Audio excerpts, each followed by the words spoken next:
Жалын жетпес бойындағы жалынына, ән ойнаған өне бойы тамырына. Тойдыманның наурызына келіп қалды, әнші қыз Айгерім Мамырова. Қош келдің, Айгерім. Қош көрдік. Наурыз мейрамы құтты болсын. Рахмет. Ұлыстың ұлы күні құтты болсын, ақ мол болсын. Тойдыман арнасын сыйлап, құрметтеп, келгеніңе рахмет, қадамың құтты болсын дегіміз келеді. Қалың қалай? Жақсы, шүкір. Елімізді наурызбен құттықтап қойсаң болады. Ұлыс оң болсын, келіп жеткен наурыз мерекесі құтты болсын, дендеріңізге саулық, отбасыларыңызға амандық, көңілдеріңізге түгелдік, аман есен, жылдан жылға, наурыздан наурызға жете берейік. Рахмет, айтқаның келсін. Өткен жыл қалай болды сіз үшін? Өткен жылға өкпеңіз жоқ па? Шығармашылығыңыз қалай болды? Жақсы, шүкір. Енді өткен жылдағыдай, барлықтарыңыз білесіздер ғой. Елмен бірге, жұртпен бірге, барлығымыз бірдей осы індеттен аман есен өттік. Енді Құдай басқа бермесін. Аман есен, еліміз аман, жұртымыз тыныш, Аллаға шүкір. Шығармашылық жағында енді жаңалықтар болып жатыр, Аллаға шүкір. Жайлап жасап жатырмыз.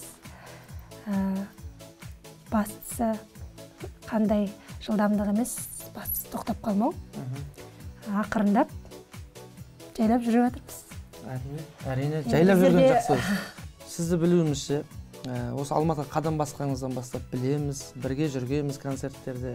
Енді сіз маған бір таңсық емес, сіз не болмаса бір келген бір танымайтын адам емессіз, өзіміздің қарындасымыз болып өнер саласында жүрген аяулы аруымызсыз ғой. Алдағы уақытта осы репертуарыңызда лирикалық әндер көп қой, шамасы арқылы жеткілікті, халықтың құлағына жетіп жатқан қаншама керемет сағынғанда деген секілді әндеріңіз бар. Осы стильде, осы бағытта толықтай тағы да қарқынды жұмыс жасайсыз ба, әлде өзгерту өз ойыңызда бар ма? Жоқ. Енді жан-жақты қарауға тырысып жатырмын. Барынша көбіне жаңа айтып кеттіңіз, сағынғанда деген әнді көп сұранысқа ие, мен паспортым десем де болады. Көбіне халықтың сұрайтыны, сізде билететін ән бар ма деп сұрайды. Негізгі репертуарында менің билететін әндерім бар, жылдам әндер бар. Арасында оғанда көңіл бөліп жатырмыз. Қазіргі таңда енді жақын арада шығады, Құдай қаласа. Жаңалық десем де болады. Жаңалығым. Жаңалық деңіз, жаңалық деп бұрын. Жаңалығым деп айтайын, жақында енді бейнебаянмен бірге шығу керек. Күтіп отырмыз. Нұртуған Жаңабайынымның әнде жазылған. Кештің сен деген әнге бейнебаян түсірген болады. Кештіңіз, Кештім. Нұртуған ән жазған ба, сөзін жазған? Ән жазған, сөзін Сымбат Сұлтан деген кішкентай сіңлім жазған болады. Одан кейін тағы бір сағынғанданың жалғасы ретінде бола ма, білмеймін енді. Жалғасы бола ма, болмай ма, білмеймін енді, бірақ баяу темпте лирикалық ән жазылып жатыр. Жүрегім ғана біледі деп аталады. Енді оғанда бейнебаян түсірілді, екі әнге бірдей бейнебаян түсірілді. Енді бірінен соң бірі көрерменге жолдатады деген ойдамыз. Керемет екен, жүрегім ғана біледі дейсіз. Енді ақында, сазгерде, баршасында енді бір көбісі жігіттер ғой жазатын. Бізде мысалға әркімде әрқалай бір муза болады, әркім шабытты әрқалай алады. Біреулер кітапқа қарап, бір әдемі өлең ұнап қалса, поэзия ұнап қалса, соған ән жазады композиторлар. Ал кейбір композитордың әніне ақындар сөз қояды. Сізде көбінесе осы шабытты қайдан аласыз негізінде? Әнді орындаған кезде енді жүрегіңіз өте елжіреп тұратыны халыққа белгілі. Жүрегім ғана біледі, кештім сені деген тақырыптар өте бір өзім өнер адамы болғаннан кейін, әнші болғаннан кейін маған жағымды. Және де бір жүректі тебірентетін тақырыптар. Және орындаған кезде сіз шабытты қайдан аласыз? Сосын оны бір өзінің жеке күші бар ма, әлде бойға берілген дар сол ма? Нақты былай айта алмаймын, бірақ әннің сөзін жаздыратын кезде мен ақынға бар өзімнің ойымды жеткіземін. Барынша. Тақырыпты сіз таңдайсыз демек, тақырыпты таңдамаймын. Осындай стильде, осындай жанрда десем де болады, лирикалық жанрда, осындай мағынада маған ән керек деген сияқты қолқа салам. Ақынға да, сазгерге де. Өйткені екі әнді де мен осындай тапсырыспен жаздырдым. Өзімнің бауырларыма ініме отырып, маған мынадай ән керек, мынадай темасын жаңағы тақырыбында осындай тақырыпта осындай ән керек, мағынасы осындай болу керек, басы осылай бастап осылай аяқталу керек деген сияқты бір қолқа тастаймын. Енді маған жақын болу үшін орындаған кезде мен жүректен шығу үшін, жүрекке жету үшін барынша тырысамын. Жүрекке саласыз барынша. Иә. Жүрегіңіз әрине осындай керемет әндерді шырқап, шын жүрекпен тебірентіп жүре беріңіз. Сізге тек қана сәттілік тілейміз репертуарыңызда. Қазіргі таңда енді осы ән әлемінде репертуарыңызды жалпы қамту сәтінде, бейнебаян түсіру сәтінде сіз бір көмекшіңіз бар ма, продюсеріңіз бар ма, әлде спонсор деген сияқты болады ғой, қолдаушылар бола ма? Осы уақытқа дейін әке-шешем жаңағыдай продюсер болып келді, спонсор болып келді. Енді қазір Аллаға шүкір, енді тапқан таянғанымды да қосып барлығын салып отырам. Демек продюсер жоқ. Сол осы 4 жыл алдын көрген, 5 жыл алдын көрген, мен көрген Айгерім Мамырова, мен көрген ата-анасы, мен көрген өзінің еңбегі, сол қалыпта әлі күнге дейін өз бағытыңызды өзіңіз әдемі алып келе жатқаныңыз. Арада өзгеріс жоқ демек. Бәрекелді, сәттілік. Енді Инста әлеуметтік желісі бойынша сізді көріп тұрамыз, қарап тұрамыз. Соның ішінде сіз Алматыда жүресіз, Ақтауда жүресіз, Ақтөбеде жүресіз, Батыста көп жүресіз. Сіз тұрақты мекен жайыңыз қай жақ? Алматы. Алматыда тұрасыз ба? Ал ол жаққа барған кезде сіз шақыртулармен барасыз ба? Иә, әрине. Тамаша. Құрдан құр бармаймын. Құрдан құр бармайсыз ба ол жаққа? Енді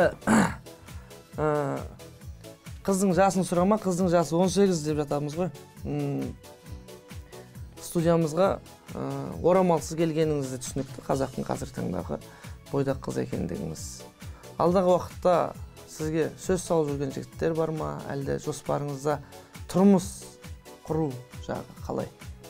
Жалпы сұрауда енді жігіт болып сұрау ыңғайсыз шығар, бірақ сұхбат ретінде сол халық та білсе екен, осы Айгерім Мамырованың жігіті бар ма? Жоқ па? Жоқ па? Демек, жігіт жоқ болғаннан кейін сұраныс жоқ деп айтамын. Енді қызға кім солмайды, кім сөз салмайды дейді ғой. Қымызды кім ішпейді? Иә. Қымыздан алып отырмыз айтар. Осы қымызда нақты кәдімгідей мен осы адаммен тұрмыс құрамау, болашағымды көремау деген адам кездестіремін. Иә, әрине бұйырса өзіңізге лайықты бір жар сізге тілейміз. Бақытты болуыңызды қалаймыз, әрине әрқашанда. Енді сізге деген арнайы Тойдыман арнасының Әз Наурыз мерекесінде өзім дайындап қойған сұрақтар бар еді. Сол сұрақтарды сізге қоя отырсам. Көрейік, жауап бере алсам. 5 сұрақ, 5 сұрақтан 5 жауап болса. Қыз ұзатылғанда киетін бас киімі? Сәукеле. Өте дұрыс. Қазақтың тойларын тізбектеп айтып берсеңіз. Так, ең бірінші бесік той. 40-нан шығарып жатпайды ғой. Бесік той, сүндет той. Той көп қой негізі. Ұлды айтпасыз ба? Ұл ма қыз ба? Ол ғой. Тізбектеп айтыңыз. Иә. Сүндет той, бесік той, сосын мынандай еді. Ұзату той, шілдехана той, үйлену той.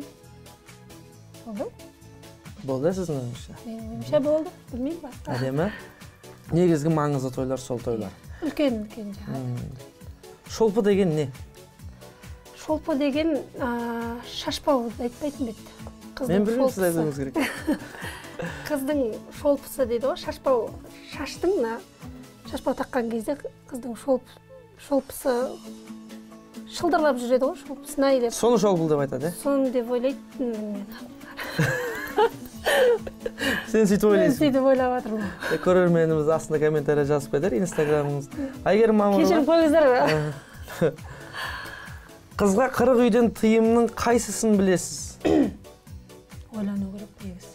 Қазір бір нәрсе, дұрыс емес деп ойлап қалады. Не үшін қызға 40 үйден тыйым делінген? Тыйымдары қандай? Ең болмаса 3-ін айтсаңыз. Ең болмаса 10-ын айтсаңыз десең 40-ын. Қызға 40 үйден тыю неден кейін жаңағы күн батыстан кейін далаға шықпау жатады. Үлкеннің алдын кеспеу. Бәрекелді. Тағы не? Ашық-шашық, әурет жерлерін көрсетпей киіну. үшеуі жарайды ғой дедіңіз ғой. Рахмет, жауабыңыз. Қалғаныңызды айтамын. Қарап алғаннан кейін. Соңғы сұрақ. Қыздың жасауы неден тұрады? Жаңағыдай киім кешегі өзінің жеке төсек көрпесі, сандық, ыдыс аяқтары. Енді үйге керекті дүниелер, қызға керекті дүниелердің барлығы. Нақты етіп... Нақты жауап бере алмаймын. Нақты жауап бере алмасаңыз, сізде бір әдемі мүмкіндік бар. Анаңызға, не болмаса құрбыңызға, не болмаса жеңгеңізге қоңырау шалу деген 3 мүмкіндік бар. Қазір, дәл қазір қайсысына қоңырау шала аласыз? Анаңызға шала аласыз ба? Шала алмаймын. Өйткені ол кісі жолда қазір. Жолда ма? Жолда. Қазір жауап бере алмауы мүмкін ба? Бостан-босқа немден айырылып қалуы мүмкін. Құрбыңызға ше? Құрбыларын біледі деп ойламаймын. Өйткені ешқайсысы тұрғыз құрмаған. Жарайды, рахмет. Жаңағы жауаптарыңыздың өзі бізді қанағаттандырады. Әрине бір сіз қонақ болып келіп отқаннан кейін бізде де бір ерекшелік болсын деген жай өзімнің импровизациям болатын. Оған тұрып бермегеніңіз үшін де рахмет. Қымыздан құйсаңыз, жаңа қымызды кім ішпейді, қызға кім сөз салмайды дейді. Сізге сөз салып сыртта жүрген жігіттер көп шығар, бірақ қымыздан ішіп отырайық бізде. Ең құрғанда қымызыңыздан ішейік. Ағарғаныңыздан қой жерсеңіз. Енді өткенде туған күніңіз болды.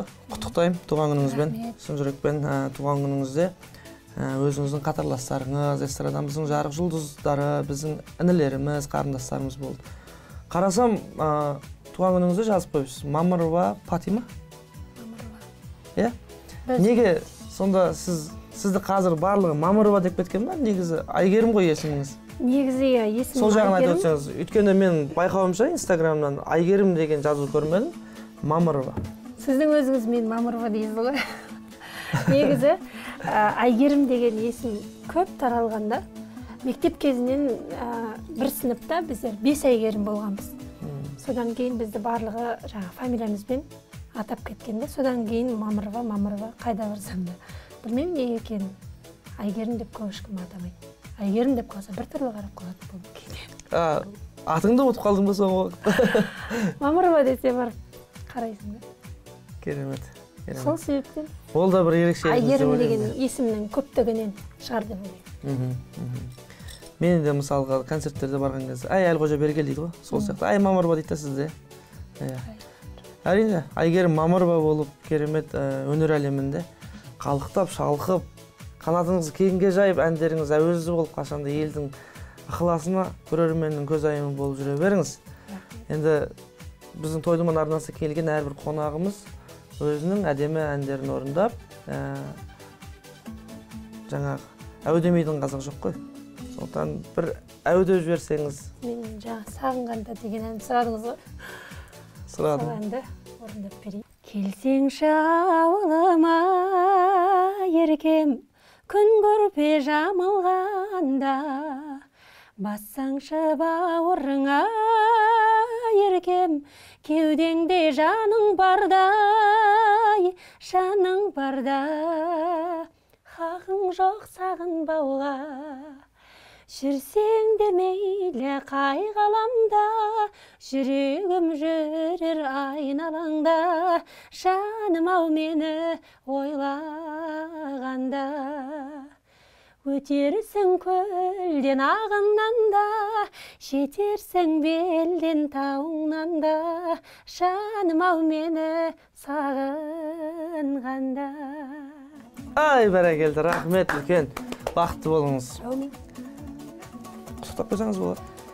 Барша қазақ елі келіп жеткен ұлыстың ұлы күні Наурыз мерекесі құтты болсын, ұлыс оң болсын, ақ мол болсын, жастарыңыз ғұмырлы болсын, дендеріңізге саулық, отбасыларыңызға амандық болсын. Шын жүректен Айгерім Мамырова.